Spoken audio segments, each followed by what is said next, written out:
हजुर नमस्कार। अब हामी भ्याक्सिन जुन हामीले इलेक्ट्रोनिक डिजिटल कोभिड-19 को भ्याक्सिनको रेकर्डिङ र रिपोर्टिङको बारेमा केही कुराहरू छलफल गरौँ। यसमा कसरी गर्ने भन्ने कुराहरूको लागि हामीले यहाँ गर्न सक्छौँ। सबैभन्दा पहिला हजुरहरूले दुईटा कुराहरू बुझ्न आवश्यक छ। जुन यो वेबसाइट मैले तपाईँलाई देखाएँ vaccin.mosp.gov.np यो वेबसाइट भनेको शैक्षिक आवेदन फारम व्यक्तिहरूले भ्याक्सिनका लागि आफ्नो आवेदन फारम भर्ने एउटा वेबसाइट हो। यसमा उहाँहरूले यसरी आफ्नो नाम यसरी भर्न सक्नुहुन्छ हैन, भर्न सक्नुभयो। यसरी भरिसकेपछि आफ्नो नाम भरिसकेपछि यो पब्लिकली एभाइलेबल, यो यसमा कुनै युजर नेम पासवर्ड कुनै पनि राखिएको छैन। यस्तो खालको हामीले वेबसाइट चाहिँ मा उनीहरूले राख्न सक्ने भए र आफूले आफू बसिरहेको ठाउँ, यो सबभन्दा महत्त्वपूर्ण कुरा यो हो।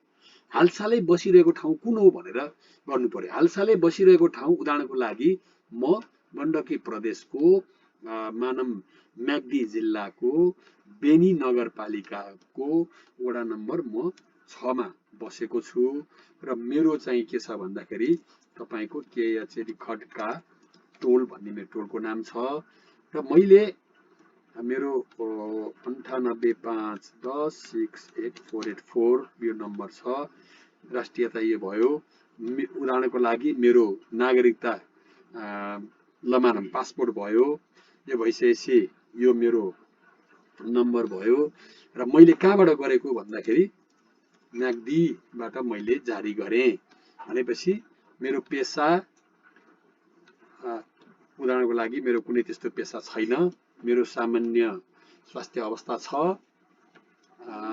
मसँग मलाई कोभिड पनि भएको हो र मैले खोप केन्द्र अब मैले माथि यहाँनिर मैले बेनी छानेको हुनाले, बेनी पालिका छानेको हुनाले बेनीको खोप केन्द्रहरू यहाँ देखियो। बेनी नगरपालिकाले तोक्नु भएको खोप केन्द्रहरू यहाँ देखियो। म यहाँ मध्ये कुनमा जाने त भन्ने कुराको लागि, यहाँ भोलिमा कुनमा जाने भन्ने कुराको लागि मैले के गरेँ भने मानव उदाहरणको लागि पुलुङ्ग्रो ल सिंह एसपी, हाम्रो सिंह तातो पानी एसपी मैले छाने र मैले सेभ गरेँ। यो व्यक्तिले कुनै व्यक्तिले आफ्नो लागि आवेदन दिनको लागि गर्ने हो। यो गरिसकेपछि अब मलाई नम्बर आउँछ। अब यस्तो नम्बर लिएर हो, यो नम्बर लिएर म अब भ्याक्सिन लाउन जाने हो। मैले यसलाई सेभ गर्छु। अहिले मैले यसरी राखेँ। यो नम्बर मेरो लागि एकदम आवश्यक छ। यो नम्बर मैले सेभ गरेँ। हेर्नुहोस् है, यो नम्बर मैले सेभ गरेर राखेँ। म यो नम्बर लिएर भ्याक्सिन लाउन जाने हो। अब भ्याक्सिन लाउन जानको लागि त अब म भ्याक्सिन लाउन आएँ भने भ्याक्सिन केन्द्रले कसरी व्यवस्थापन गर्छ, मलाई कसरी चिन्दछ भन्ने कुराको लागि सबभन्दा पहिला मैले आइएमयू को युजर नेम, म अब अघि म एउटा व्यक्तिको रूपमा थिएँ भने अब म बेनीको स्वास्थ्य संस्था सम्बन्धी भ्याक्सिन सम्बन्धी काम गर्ने म व्यक्ति भएँ। मसँग आइएमयू को युजर नेम र पासवर्ड छ। पालिकाको लगइन छ, त्यो भनेको बेनी.एमयू। बेनी.एमयूबाट मैले लगइन गरेँ। लगइन गरेपछि सबभन्दा पहिला म भ्याक्सिन सेन्टरमा जान्छु। भ्याक्सिन सेन्टरमा गइसकेपछि हेर्नुहोस् त, यी धेरै भ्याक्सिन केन्द्र छन्। यहाँ कुनै मानव पुगेन। उदाहरणको लागि मैले नयाँ एउटा चाहिने भ्याक्सिन केन्द्र यहाँ क्रिएट गर्नु पर्यो नगरपालिकाले। यो बाहेक अर्को कुनै क्रिएट गर्नु पर्यो। जस्तै यहाँ गएँ, मैले के राखेँ भने सेती दोभान VACCN भ्याक्सिन सेन्टर भनिदिएँ। हेर्नुहोस् है, सेती दोभान भ्याक्सिन सेन्टर भनेर मैले यहाँ क्रिएट गरिदिएपछि मैले यहाँ सेती दोभान भनेर भ्याक्सिन केन्द्र मैले क्रिएट गरेँ भने यहाँ हेर्नुहोस् त, सेती दोभान भन्ने यहाँ देखियो नि। यो सेती दोभान भन्ने अघि देखिएको थिएन।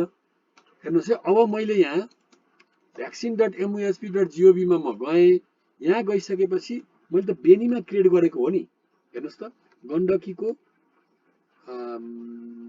तपाईँको म्याग्दीको बेनी नगरपालिकामा मैले यो भन्ने बित्तिकै अब यहाँनिर मैले क्रिएट गरेको सेती दोभान भ्याक्सिन सेन्टर देखियो। त्यस कारणले गर्दा पालिकाले आफ्नो भ्याक्सिन केन्द्र क्रिएट गर्न सक्नुहुन्छ। यो भ्याक्सिन केन्द्र यहाँ क्रिएट गर्ने भनेको कुन ठाउँ? यो स्कुल हुन सक्छ, यो वार्ड कार्यालय हुन सक्छ, कुनै चौर हुन सक्छ, अथवा कुनै चाहिँ तपाईको तोकिएको कुनै स्थान हुन सक्छ। त्यसकारण यसले स्थानको नाम यहाँ हामीले यो क्रिएट गर्न सक्छौं। यसरी स्थानको नाम क्रिएट गरिसकेपछि अब हामी भ्याक्सिन केन्द्र क्रिएट भयो। अब यो भ्याक्सिन केन्द्रलाई हामीले आइएमयू मा जान्छौं। आइएमयू म बेनी उसमा जान्छु, बेनी.mu बाटै लगइन गर्छु। सेम युजर नेमबाट मैले लगइन गरेँ। लगइन गरिसकेपछि यहाँनिर अपडेट भ्याक्सिन सेन्टर भन्ने छ, हेर्नुहोस् है, अपडेट भ्याक्सिन सेन्टर भन्ने छ, यहाँ जानुहोस्। यो अपडेट भ्याक्सिन सेन्टरमा तपाईले क्रिएट गरेको, अहिले मैले क्रिएट गरेको भ्याक्सिन सेन्टरहरू यहाँ छ। भ्याक्सिन 2.mos मा गरेको हेर्नुहोस् त यो सेन्टरहरू छ। तर यिनीहरू के हुन् त? यिनीहरू लोकेसन, फिजिकल लोकेसन जहाँ भ्याक्सिन सर्भिस दिइन्छ। तर कुन संस्थाले दिन्छ त भन्ने कुरा यहाँ हो। यहाँ जम्मा अहिले बेनी नगरपालिका भित्र भएका संस्था भनेको सीआईसीटी, बेनी हस्पिटल यति मात्रै छ। उदाहरणको लागि मलाई अब के चाहियो भने यो भक्लिनी एसपी म्याग्दी भन्ने सेन्टरमा हामीले दिँदैछौँ भने यो सेन्टर त तपाईले आइएमयू मा देख्नु भएन, यहाँनिर देख्नु भएन। नदेखेको कारणले गर्दा तपाईँ क्रिएट अर्गनाइजेसनमा जानुहुन्छ। जाने यो राख्ने एसपी म्याग्दी भन्ने भयो। जहिले पनि यो कति नम्बर वडा हो, वडा तोक्नुस्। जस्तै उदाहरणको लागि 5 भयो, परिवर्तन गर्न सक्नुहुन्छ। नम्बर राख्नुस्। अब युजर नेम क्रिएट गर्नुस् यो संस्थाको लागि। युजर नेम जति सबै आइएमयू मा क्रिएट गरिन्छ। युजर नेम क्रिएट गर्नुस्। युजर नेममा के भनेको छ? बीएच, हेर्नुस् है, BHAKILMISP। माथिको कन्फ्युज नहोस्, युजर नेम क्रिएट गर्दा एउटा समानता राख्नुहोस्। VAC भ्याक्सिन केन्द्र, भ्याक्सिन सेन्टर, माथिको BHAKILMISP। म यसलाई अब सेभ गरेर राख्छु। युजर नेम हो यो। अनि अब मैले पासवर्ड राखेँ। पासवर्ड मानम उदाहरणको लागि अहिले मैले राखेँ 1 2 3 4 5 6 राखेँ पासवर्ड। हेर्नुहोस् है, मैले चेक गर्न पर्यो भने 1 2 3 4 5 6 पासवर्ड राखेँ। मैले चाहिँ यो एड्रेसमा चाहिँ तपाईको ल यो वाल्मिकी एक यस्तो भने कुनै एउटा राख्नुहोस् हैन। यसलाई मैले एक्टिभ गरेँ। युजर नेम र पासवर्ड आयो। हेर्नुहोस्, यो युजर नेम आयो र यो पासवर्ड आयो। यो भनेको भ्याक्सिन सेन्टरको युजर नेम आयो। यो भ्याक्सिन सेन्टर भित्र तपाईले हेर्नुहोस् त, अब लिस्टमा आइएमयू भित्र जानुहोस्। लिस्टमा यो क्रिएट भयो। हेर्नुहोस्, तपाईले यो भित्र गएर युजर नेम क्रिएट गर्नुभयो। यो भित्र गएर अरु धेरै युजर नेम क्रिएट गर्न सक्नुहुन्छ। यो भित्र गइसकेपछि हेर्नुहोस्, यहाँ गएर तपाईले अरु धेरै युजर नेमहरु यहाँ छैन, अहिले युजर छैन, तपाई क्रिएट गर्न सक्नुहुन्छ।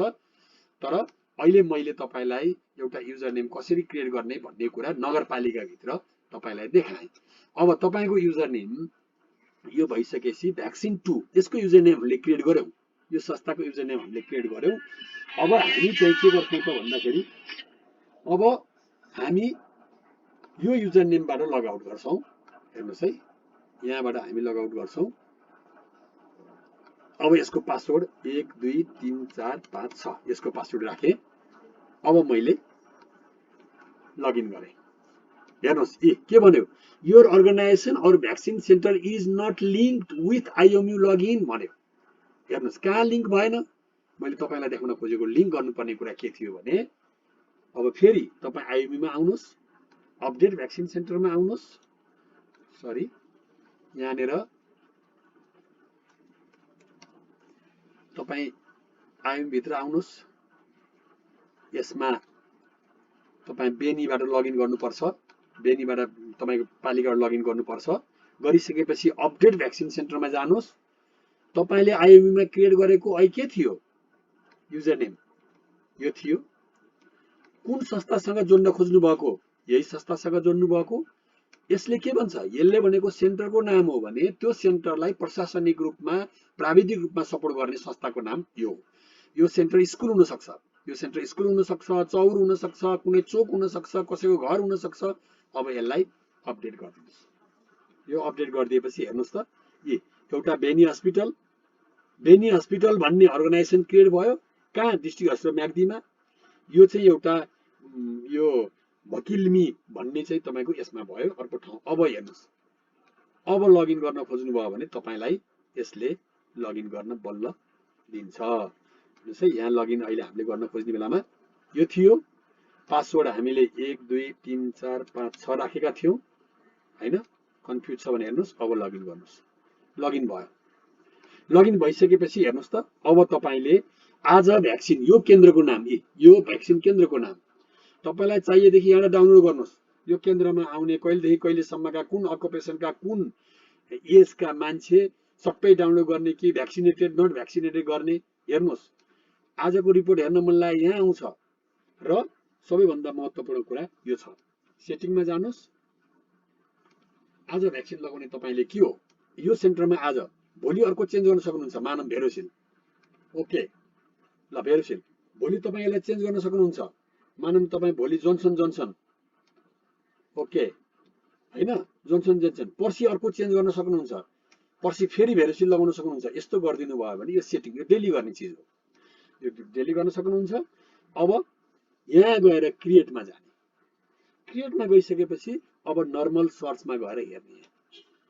अघि मेरो यो नम्बर थियो नि, हेर्नुहोस् त, यो नम्बर मैले यहाँ क्रिएट गरेको हो। यो नम्बर यहाँ आयो कि आएन हेरौँ। 10 मिनट यसको टाइम लाग्छ। सर्च गरौँ, हेर्नुहोस्, अघि मैले क्रिएट गरेको हो, हेर्नुहोस् त सबै आयो। अब मलाई फर्स्ट डोज लाउने हो, ओके गर्ने बित्तिकै अहिले भेरोसिल छानेको थिएँ मिति यो आयो। बस मलाई भ्याक्सिन लगाइदिनुहोस्। अब मलाई 1 महिना अगाडि मैले भ्याक्सिन फर्स्ट डोज लगाइसकेका थिएँ। यसो गर्नुभयो भने मैले फर्स्ट डोज भ्याक्सिन लाउँछु। हेर्नुहोस् अहिले तर सेकेन्ड डोज देखाएको छ छैन, तर तपाईँले 1 महिना अगाडिको, यसरी मैले 1 महिना अगाडि डेट राख्ने बित्तिकै अटोमेटिकली सेकेन्ड डोज आयो। मैले यो ठाउँमा राखेको थिएँ। अर्को भ्याक्सिन केन्द्र मैले छान्न चाहेँ, होइन, मैले मानव अर्को भ्याक्सिन केन्द्र गण्डकी प्रदेशकै कास्की जिल्लाको पोखरा महानगरपालिकाको उडानको लागि मैले चाहिँ कहाँ लगाएको थिएँ भन्दाखेरि काउडाँडामा मैले लगाएको थिएँ एउटा फर्स्ट डोज। सेकेन्ड डोज चाहिँ मैले बेनीको यही ठाउँमा लगाएँ। ल ओके हेर्नुहोस् है, बस मैले सबै ठाउँमा मैले यही भ्याक्सिन लगाएँ। मेरो नम्बर त्यही नै हो। यसरी रेकर्ड राख्न सकिन्छ। यो राखिसकेपछि अब तपाईँले गएर रिपोर्टमा हेर्नुभयो भने मेरो एउटा भ्याक्सिन लगाएको भनेर चाहिँ यहाँ रिपोर्ट आउँछ, एकजना मेलले भ्याक्सिन लगाएको भनेर। यसरी तपाईँले भ्याक्सिन लगाउने, एकाउन्ट क्रिएट गर्न सक्नुहुन्छ। अन्य कुनै त्यस्तो समस्या भएमा हाम्रो IHMIS को टेक्निकल टिमलाई कन्ट्याक्ट गर्नु होला। हस्त, धन्यवाद।